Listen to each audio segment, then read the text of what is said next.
Hey Foilers, we hope you enjoy an extended preview of this HD Foilers only episode. If you want to hear the whole episode, help support the show and become an HD member.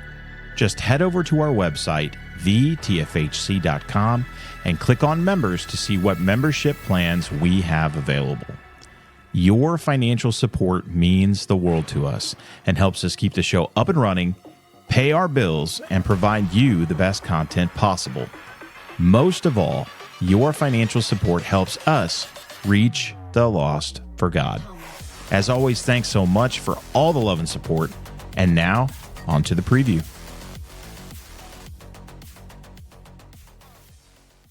In Proverbs, it says it was inscribed upon the oceans of the deep as a circle, and that circle was set upon a square.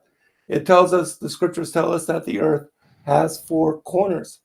And we see that this is exactly what is hidden in plain sight with the Masonic, the compass and the square. It's telling us the same thing, that the earth in truth is a circle inscribed upon a square, and that the true orientation for it, as is also hidden in plain sight, you can find on the flag, the banner of the United Nations, which is the seat of world government.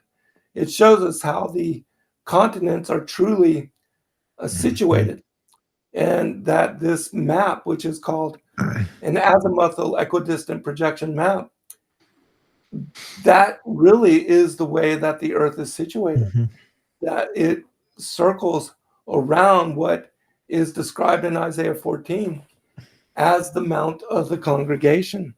And when you start to study the true structure and the dynamics of the earth, you find that God has established this mountain, this lodestone magnetic mountain in the north. And this mountain is called Mount Olympus, Mount Meru, Mount Zion. It has many different names. The Mount of the Congregation, where the angels gather with the council of the mighty, where the Most High has his meetings with the angels. And the reason he has his meetings there, as I said, is because in the very north, above the Mount of the Congregation, that's where Polaris is. And Polaris is where the Most High has his throne situated, because it is what is called the sides of the north. The sides of the north are the walls of the firmament. They rise from the ends of the earth, the outer perimeter, the outer circle of the earth, towards its apex, towards its pinnacle. And at this zenith, that's where all the firmament comes together. And it is described in Revelation 4 by John as a sea of glass like unto crystal. And so the top of the vaulted dome of the earth is the floor for what is the throne room of the Most High God, and where God has established his throne. And so, as I said, we can do an entire show on this topic alone, the firmament, and how the study of what the firmament truly is absolutely critical for understanding true biblical cosmology. Because as I said, the first 4 days of creation, you have the earth and the Shamayim being established on the first day. And then on the second day, you have the dry ground appearing, the earth being elevated, above the waters of the deep. And then, the waters being established, and the firmament being put into place on the third day, or the second day, the firmament put into place, and then the earth being elevated above sea level. And then on the fourth day, you have the sun and the moon, the stars and the other luminaries being placed into orbit within the firmament that is fitted to the circle of the earth. So the sun, the moon, the stars, they are very small in comparison to the circle of the earth, and also to the firmament that was put into place around the circle of the earth, which the earth in true cosmology and biblical terms, it is fashioned like a snow globe. And, that's visually, that is what we are living in as far as the world. The firmament divides the waters above from the waters below, which is why the skies are blue. But it is the sun and the moon and the stars which move in orbit in what they call the seven heavens, that each one of these, the sun, the moon, Venus, Mercury, Mars, Saturn, and Jupiter, they move, they all orbit, they move in circle in one of these seven heavens, which is a whole nother, topic. Sorry, Zen. Go ahead.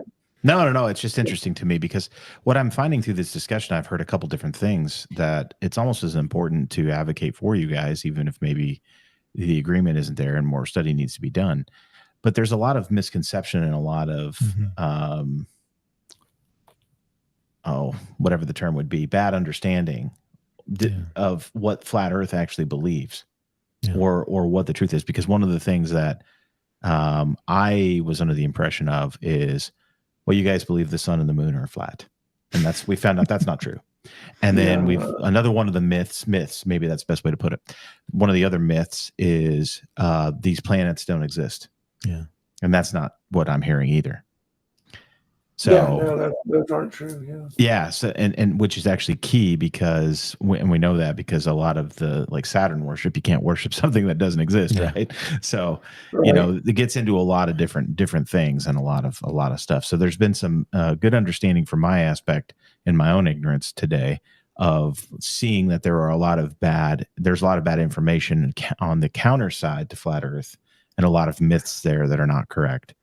Just as much as it's the other way around. That's why I say I'm a biblical flat earther. Hey, Foilers, we hope you enjoyed that preview of one of our HD Foilers only episodes. If you want to listen to the full episode, head over to our website, thetfhc.com, and click on Members to sign up. We have several different membership levels for you to choose from and great perks for each level of membership. In addition to becoming a member of the show, there are 3 other ways that you can help support the show. If you're feeling charitable and want to donate to the cause, you can scroll down the members page a bit and hit the donation link to give a financial gift to the show. You can also head over to our merch store and pick up some awesome swag and show all your friends and family just how much you love the show. You can help support both us and our guests by heading over to our guest page and buying our guest books via our affiliate links. This helps support not only our guests, but also the show, as a small portion of the proceeds comes out of Amazon's end of the sale and back to the show. Finally, you can help support the show by liking, subscribing, following, and sharing on all of our social media platforms and help spread the word about the Foil. Whatever method you choose, we can't thank you enough for all the love and support in our mission to grow the show and reach the lost for God.